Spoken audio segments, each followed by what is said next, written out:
সুস্বাগতম। শরৎচন্দ্র চট্টোপাধ্যায়ের প্রধান ছদ্মনাম হল অনিলা দেবী। তিনি মূলত এই নামেই পরিচিত ছিল। বাংলা সাহিত্যের অন্যতম জনপ্রিয় কথাশিল্পী শরৎচন্দ্র চট্টোপাধ্যায়ের তিনি ছিলেন একজন অসামান্য সঙ্গীত সাধক ও বাদ্যযন্ত্র বাদক। তিনি কেবল কণ্ঠশিল্পী হিসাবে টপ্পা, কীর্তন, বাউল ও রবীন্দ্রসঙ্গীত গাইতে পারতেন না, বরং হারমোনিয়াম, বাঁশি, এসরাজ, পাখোয়াজ ও সেতার বাজাতে ও সমান পারদর্শী ছিলেন। ভগলপুর ও রেঙ্গুনে থাকাকালীন সঙ্গীত চর্চা তার জীবনের অন্যতম সঙ্গী ছিল। এই কণ্ঠ সঙ্গীত শিল্পীকে নিয়েই আজকের ভিডিওটি হলো মরমী সঙ্গীত শিল্পী শরৎচন্দ্র চট্টোপাধ্যায়। গ্রন্থনায় রবীন্দ্র কুমার চক্রবর্তী।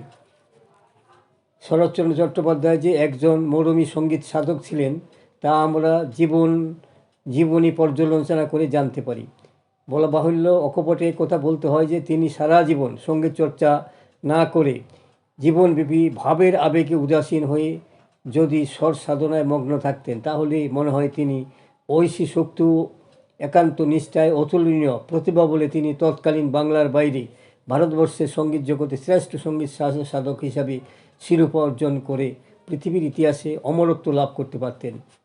কিন্তু বেরসিক ঈশ্বর শরৎচন্দ্রকে পৃথিবীতে পাঠিয়েছেন ভিন্ন ভিন্ন ক্ষেত্রে ফসল বুনতে, তিনি মালঞ্চের মালাকার হতে। আমরা তাই শরৎচন্দ্রকে পেয়েছি অমর কথাশিল্পী হিসাবে, সঙ্গীত শিল্পী হিসেবে নয়। এবং বরং আমরা গর্ব বলে বলতে পারি যে তিনি যেভাবে সঙ্গীত শিল্পী ছিলেন সেভাবেই তিনি অনেক উন্নতভাবে তার ছিল সাহিত্য চর্চা। শরৎচন্দ্রের জীবনে আলোচনা করলে দেখা যায় যে শরৎচন্দ্র গান বাজনার প্রতি ঝোঁক হয় তার প্রবেশিকা পরীক্ষার পর। তাই শরৎচন্দ্রের আত্মজীবনীমূলক উপন্যাসে শ্রীকান্তে দেখতে পাই তিনি রাজুকে উপন্যাসের চরিত্র ইন্দ্রনাথকে সঙ্গী হিসাবে লাভ করেন। রাজুর সঙ্গে ঘনিষ্ঠভাবে মেলামেশার পর তার অ্যাডভেঞ্চারের দুর্বম আকর্ষণ প্রবল হয়ে ওঠে।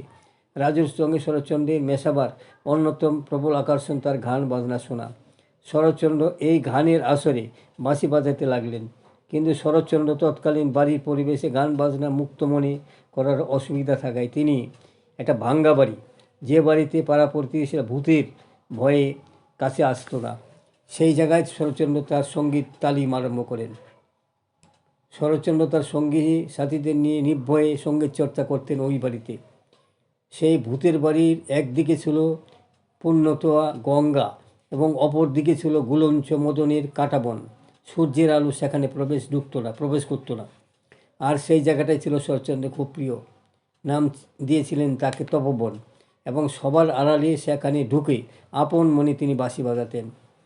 শরৎচন্দ্র এইরকম সঙ্গীত পিপাসায় তার নানা খামখেয়ালিপনার তার পিতা একবার তাকে ভর্ৎসনা করেন, এবং যার ফলে শরৎচন্দ্র অভিমান করে সংসারে বিরাগী সন্ন্যাসী বেশে বাড়ি থেকে বেরিয়ে গিয়ে অনেক জায়গায় ঘুরতে ঘুরতে তিনি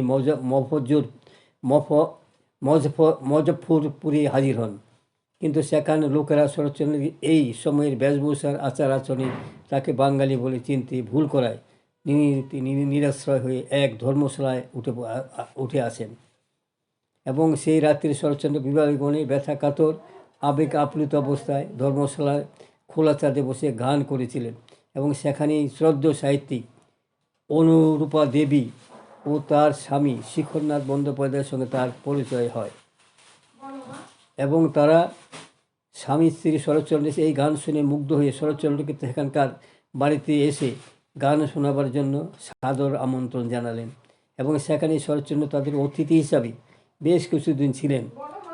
তারপর শরৎচন্দ্র তার স্বভাবগুণে তিনি মজফ্ফরে বাসীদের বিশেষ পরিচিত হয়ে ওঠেন, এবং অচির কালের মধ্যে তিনি সেখানে একটি বিশিষ্ট স্থান লাভ করেন। শরৎচন্দ্র ছিলেন আসর জমাটি লোক এবং সেরা বৈঠকি বলে লোক। গানে গল্পে সরস রসালাপে তিনি আসরে সকলকে হাসিতে আনন্দে ভরপুর করে রাখতেন।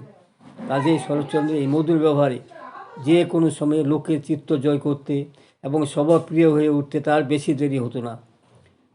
মজফ্ফরপুর থাকাকালীন তিনি সাহিত্যের সাধনা করতেন। শরৎচন্দ্রের আত্মজীবনীমূলক উপন্যাস শ্রীকান্তের কুমার সাহেবের চরিত্র ওখানকার জমিদার মহাদেব সাহুকে দেখেই তিনি এঁকেছিলেন। লেখায় কথা বাদ দিলেও তিনি এতই অপূর্ব গান গাইতেন যে তার কণ্ঠে শুনে এখনকার ওর পরিচিতি ব্যক্তিরা কেউ ওকে ভুলতে পারবে না। বিশেষ করে শ্রদ্ধেয় সাহিত্যিক অনুপূর্বা দেবী ও তার স্বামী শিখরনাথ বাবু। এসব কথা জানা যায় সাহিত্যিক অনুপূর্বা দেবীর লেখা থেকে। শরৎচন্দ্র যখন রেঙ্গুনি থাকতেন সেই সময় রেঙ্গুনি বেঙ্গলি সোশ্যাল ক্লাব নামে বাঙালিদের একটা ক্লাব ছিল এবং সেখানে প্রতিদিন সন্ধ্যায় সঙ্গীত, সাহিত্য, নাট্যকলা, আবৃত্তি, অধ্যয়ন ও খেলাধুলা নিয়মিত চর্চা হতো। শরৎচন্দ্র ছিল ওই ক্লাবের একজন বিশিষ্ট সভ্য।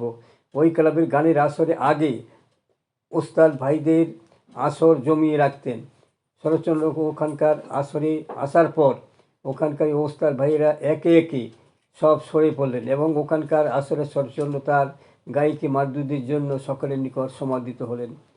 এই সময়ে রেঙ্গুনে ওদের ওই ক্লাবের পক্ষ থেকে কবিবর নবীনচন্দ্র সেনকে সম্বর্ধনা জানানো হয়। এই সময় উদ্বোধনী সঙ্গীত পরিবেশন করেন শরৎচন্দ্র চট্টোপাধ্যায়। কবিবর নবীনচন্দ্র সেন ওই সভায় বসে সাহিত্যিক শরৎচন্দ্রের মধুময় কণ্ঠে সুরের মায়াজালে অপূর্ব সঙ্গীত শ্রবণ করে এতই মুগ্ধ হয়ে উঠেছিলেন যে তিনি সবাই বসে শরৎচন্দ্রকে রেঙ্গুন রত্ন উপাধি দিয়েছিলেন এবং শরৎচন্দ্রের সঙ্গে আলাপ করতে চেয়েছিলেন। কিন্তু শরৎচন্দ্র এতই লাজুক ছিলেন যে প্রকৃতির ছিলেন যে সেই সভা থেকে তিনি লজ্জায় পালিয়ে গিয়েছিলেন। আজকাল কবিগুরু রবীন্দ্রনাথ গানের প্রচলন উত্তরোত্তর। কবি নিজের জন্মভূমি ভারতবর্ষ ছাড়িয়ে বিশ্বের সর্বত্র জ্ঞানী গুণী মহলে সমাদৃত হয়ে চলেছে। রবীন্দ্রসঙ্গীতের স্বরলিপি সহজলভ্যতা হয়ে উঠেছে।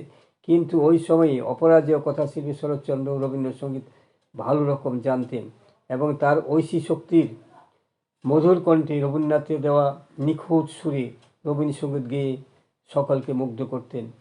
এছাড়া শরৎচন্দ্র বৈষ্ণব পদাবলী, কীর্তন, ভজন, মহাজন রচিত দোয়া প্রভৃতি তার দরদ ভরা কণ্ঠে ভালো গাইতেন। তাই দেখা যায় যে বাংলা সাহিত্যের অঙ্গনে শরৎচন্দ্র যে অপরাজেয় মরমী কথা সাহিত্যিক, একথা বিভিন্ন লেখক, সমালোচক ও অন্তরঙ্গ বন্ধুরা বিভিন্ন সময় আলোচনা করেছেন। কিন্তু আমাদের দরদি কথা সাহিত্যিক শরৎচন্দ্র একজন উচ্চাঙ্গের সঙ্গীত শিল্পী ছিলেন, এ কথা এর যাবৎ খুব কমই আলোচনা হয়েছে। আবার এক কথা এতদিন পরে কল্পনায় ভাবতেও ভালো লাগে যে স্বামী বিবেকানন্দ সন্ত্রাস ধর্ম নেওয়ার পূর্বে বিবেকানন্দের ঘরোয়া আসরে বিশেষ অনুষ্ঠানে তৎকালীন সুধী শ্রোতাদের বিমুগ্ধ নেত্রে নয়নে সুরের মায়াজাল বিস্তার করে যে দরদি গায়ক তার উদ্দান্ত সঙ্গীত পরিবেশন করেছিলেন, সেদিনকার সেই গায়ক ছিলেন যুব গায়ক শরৎচন্দ্র। বন্ধুগণ, আমার সংক্ষিপ্ত ভিডিও এখানে শেষ হলো। যদি মনোভূত হয় সাবস্ক্রাইব, শেয়ার এবং লাইক করতে ভুলবেন না।